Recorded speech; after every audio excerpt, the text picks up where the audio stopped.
Oh ben finalement, quand on retourne le classement, on est pas mal finalement, hein. Salut tout le monde, salut les Monégasques. Eh ben voilà, un nouveau débrief, Toulouse-Monaco, cinquième journée. L'objectif, il était assez simple, il fallait des points. Il fallait des points, des points, des points, des points, des points. Une défaite contre Marseille, une défaite contre Bordeaux, un match nul contre Lille. Là, il fallait des points urgemment. L'idéal, c'était 3 points. Et manque de bol, on n'en ramène qu'un. Donc c'est encore un match compliqué. L'impression générale, c'est encore, comme je l'ai dit, un match compliqué, un match poussif, un match avec peu de points à l'arrivée.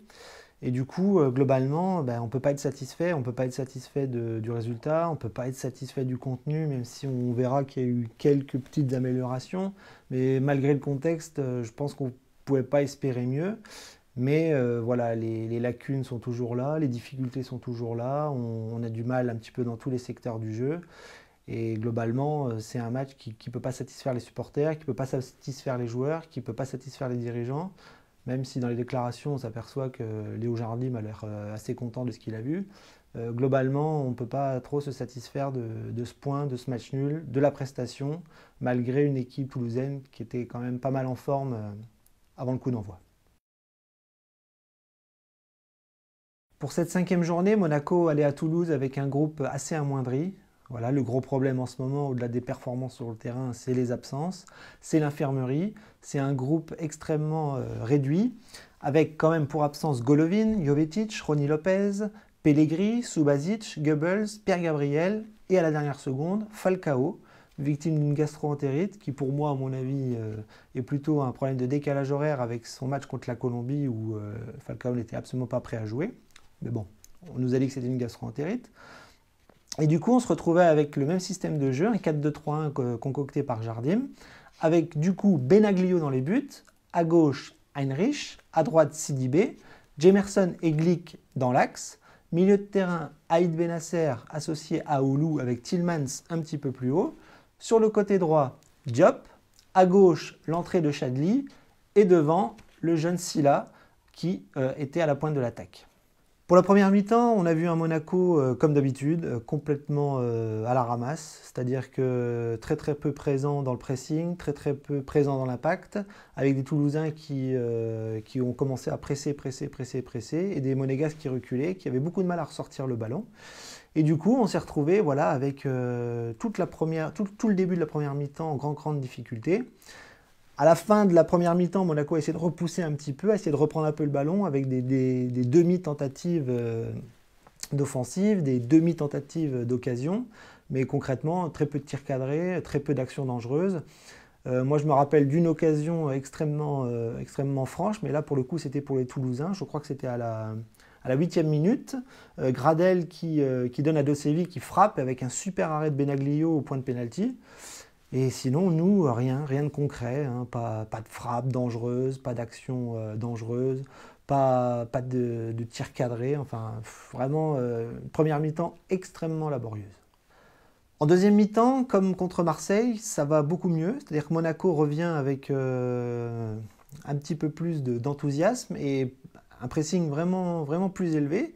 On voit des Toulousains qui reculent, et on commence à se créer des occasions, hein, notamment à la 56e minute, à 1-2 avec Sidibé et Chadli. Chadli qui frappe sur le poteau.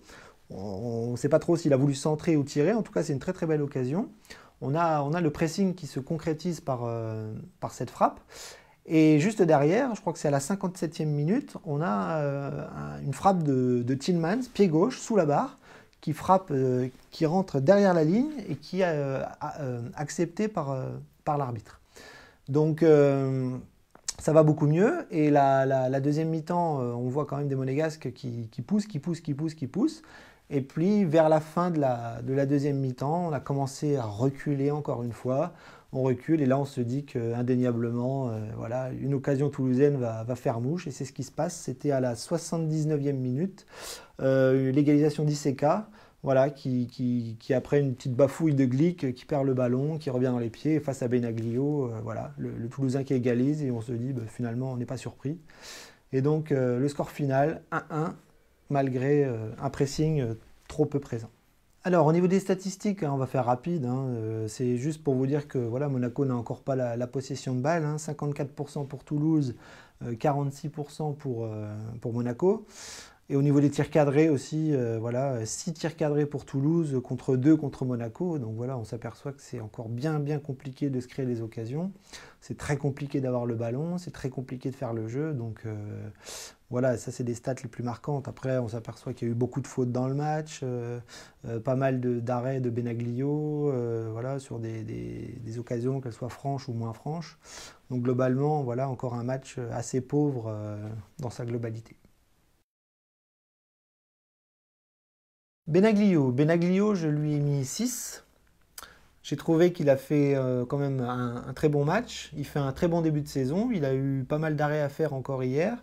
Il est présent, il est là, il fait le boulot et globalement, je trouve qu'il nous sauve pas mal de fois.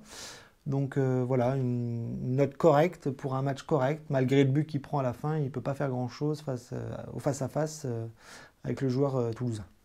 Heinrich, je lui ai mis 6 aussi. Je trouve que franchement, j'aime beaucoup ce joueur. Je trouve qu'il a une très belle activité, il est très offensif, défensivement il est pas mal, il est très costaud physiquement, il est propre techniquement, voilà, les contrôles, les passes, la vision du jeu, la rapidité, franchement c'est très belle surprise. Et donc je pense que 6, dans un match comme hier, c'est plutôt une bonne note. Donc voilà, à revoir. Glick, je lui ai mis 4, pardon. J'aurais pu mettre 3 par rapport à ses prestations précédentes, dans les matchs précédents. Hier, je l'ai trouvé un petit peu plus costaud, un petit peu plus présent physiquement, mais globalement, je trouve que c'est pas encore la sécurité sociale derrière, hein. C'est très compliqué, notamment avec Jemerson. Alors, il prend encore pas mal de bouillon, il fait des fautes assez dangereuses, voire bêtes. Il aurait pu prendre un rouge hier. Glick, c'est pas encore ça, quoi, hein. Donc 4. Jemerson, pareil, 4. Comme Glick. Honnêtement, je trouve que Jemerson, voilà, en ce début de saison, c'est pas ça du tout. Je trouve que c'est devenu un joueur banal, pour ne pas dire dangereux. Je le trouve un petit peu foufou sur des interventions défensives, sur des tacles, il a eu il a eu un carton hier, je crois. Il fait des fautes assez dangereuses.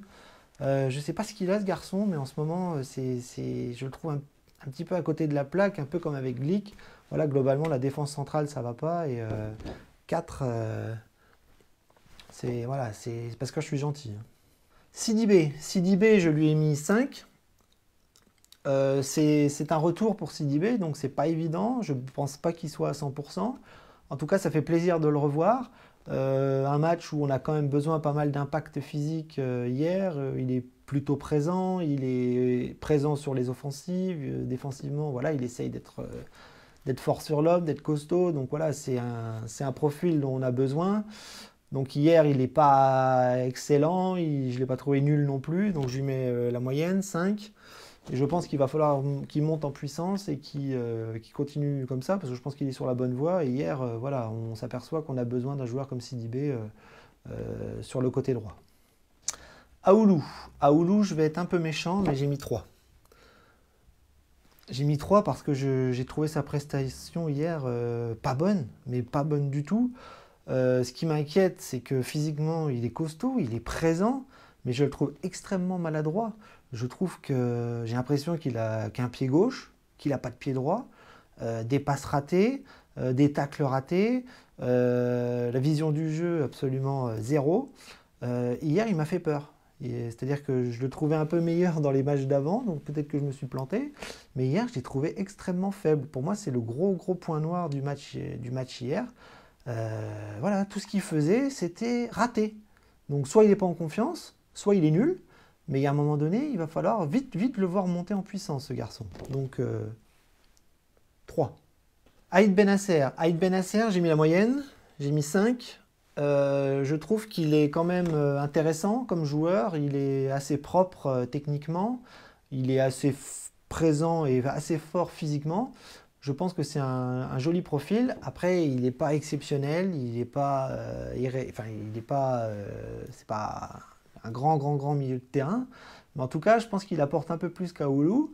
Il joue un peu plus bas, donc il aide un petit peu sa défense. Mais voilà, je pense qu'il a fait un match pas exceptionnel, pas catastrophique, donc pas mal. Franchement, donc la moyenne, 5, et je pense qu'on en attend beaucoup plus à l'avenir de ce garçon. Tillmans, moi je ne sais plus le noter ce garçon, je ne sais plus quoi mettre.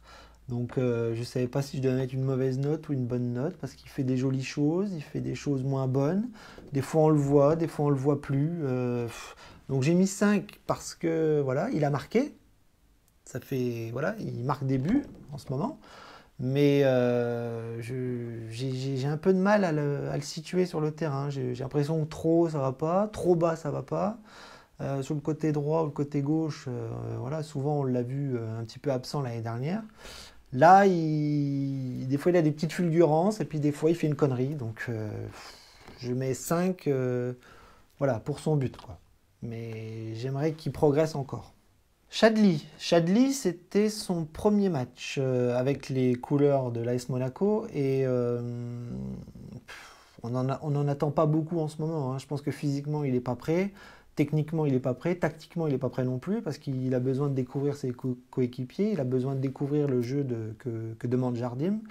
Donc hier je ne l'ai pas trouvé très très fort, hein, je ne l'ai pas trouvé nul non plus. Donc j'ai mis 4.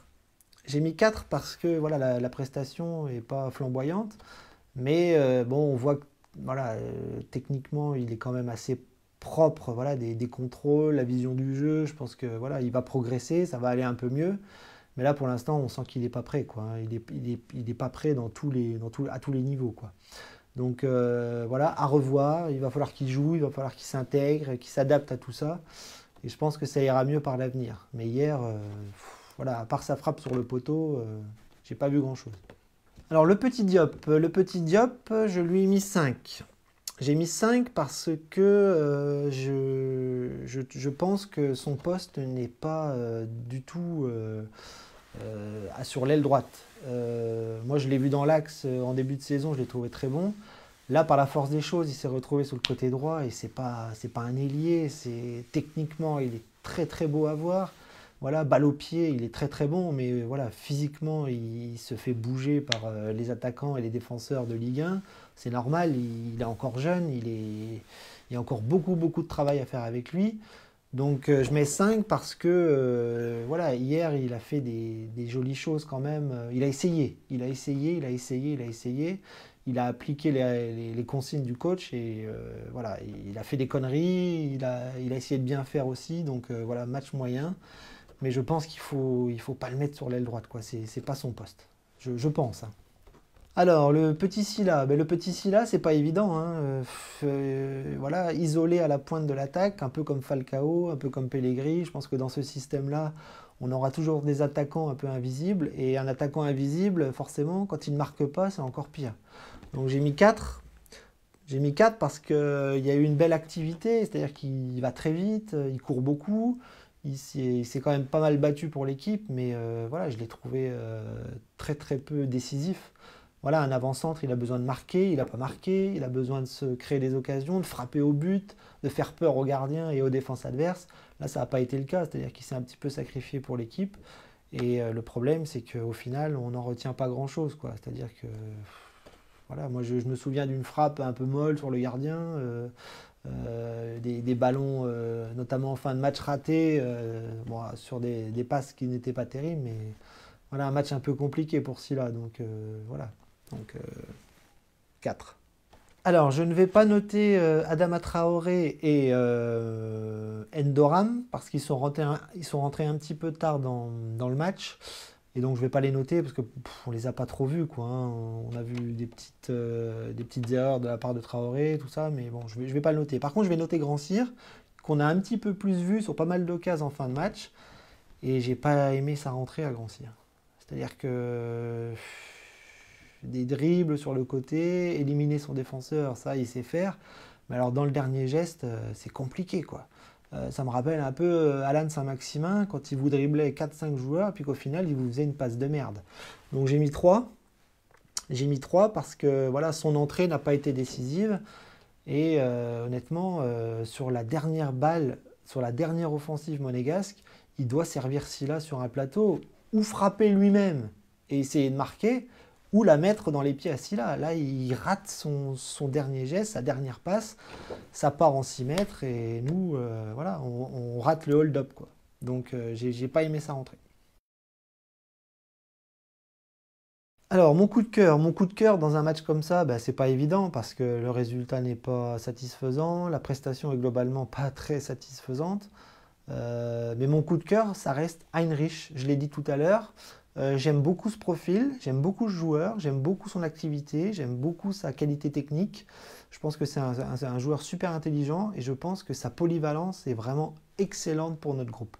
Il a joué à droite, hier il a joué à gauche, et franchement, à gauche, je l'ai trouvé très bon, très très bon. Il est peut-être droitier, mais à gauche, il est très bon, très propre. Donc voilà, un gros gros coup de cœur pour ce joueur. J'espère qu'il va s'imposer comme titulaire dans l'équipe et qu'on va le revoir rapidement, parce que je pense que c'est une bonne recrue. Voilà, donc gros coup de cœur au joueur allemand. Alors, pour mon coup de gueule, on va pas prendre un joueur, on va pas cibler un joueur ou un autre, hein. Moi, mon coup de gueule, c'est globalement, c'est cette incapacité à garder un score quand c'est possible. Contre Marseille, on gagne 2-1, on se fait rattraper, pire, on perd. Et hier, c'est pareil, on arrive à marquer, on est à 1-0, et nous, en tant que spectateurs, on sent qu'on va s'en prendre un à la première occasion venue de l'équipe adverse. Donc cette fragilité défensive, il y en a vraiment ras-le-bol, et j'en ai vraiment marre de prendre des buts aussi facilement, quoi. On a l'impression d'avoir une défense passoire, et là, c'est plus possible, quoi. Il faut être plus costaud, il faut être plus mordant et arriver à garder un score, quoi. Sinon, on va se faire démonter par tout le monde. Voilà, donc il faut absolument renforcer ce système défensif et il faut être beaucoup plus costaud à l'avenir. Donc conclusion, globalement l'objectif n'est pas atteint. Il fallait 3 points, c'était même très urgent, on les a pas. On se retrouve avec un seul petit point face à Toulouse. On va dire, vu le contexte, vu les Toulousains qui étaient pas mal en forme en ce moment, c'est pas un mauvais point à l'extérieur. Mais en gros, non, on peut pas. On est Monaco, on se devait de gagner ce match-là. Donc l'objectif, pour moi, il n'est pas atteint. La suite, bah, c'est la Ligue des Champions qui arrive. L'Atlético de Madrid. Voilà, qu'est-ce que je voulais que je vous dise, moi? L'Atlético de Madrid, face à ce Monaco-là, bah, c'est deux mondes totalement différents. Logiquement, on doit s'en prendre 5 ou 6 mardi. Et ben voilà, on va voir ce que ça donne. On espère que les joueurs vont se serrer les coudes. Et puis voilà, moi personnellement, je signe pour un match nul face à Madrid. Ça serait vraiment le top en ce moment.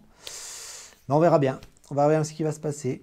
Donc nous, on se retrouve pour le débrief du premier match de la Ligue des Champions, peut-être mercredi soir. Et puis on va bien voir, hein. On va essayer de ne pas trop déprimer, il faut y croire, il faut être patient et voilà. Et espérons que la Ligue des Champions les pousse un peu vers le haut, nos joueurs. Rendez-vous mardi.